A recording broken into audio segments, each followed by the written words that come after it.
Sobrang init. June na, pero may init pa rin. Nandito po tayo sa Angat, Bulacan.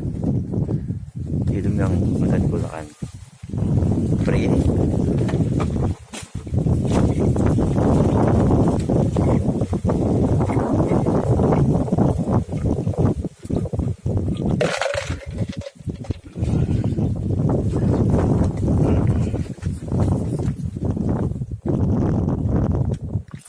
Dahil sa sobrang init, nakita niyo po yung asong yun.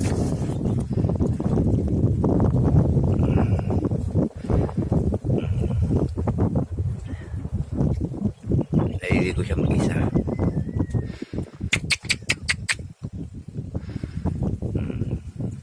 Nakakamangha po siya, no? Samantala itong mga aso ko yan, eh. Takot na takot maligo, eh.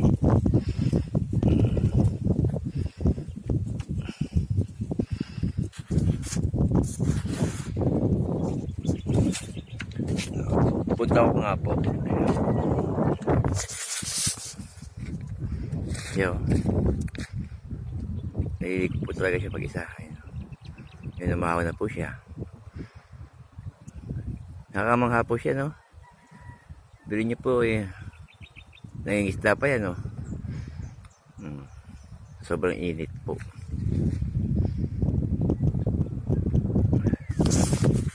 Sobrang init po. Yun na po yung ilog.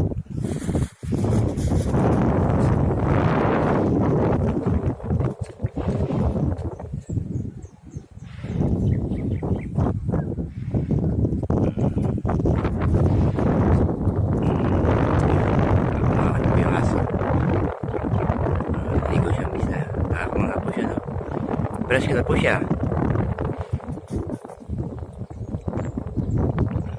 Ako lang po nainita dito.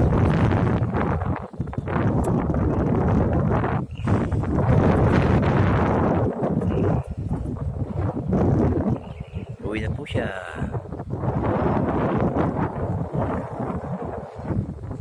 Nawala. Ayun. So, hindi pa nasiyahan, naligo pa ulit. Ayun.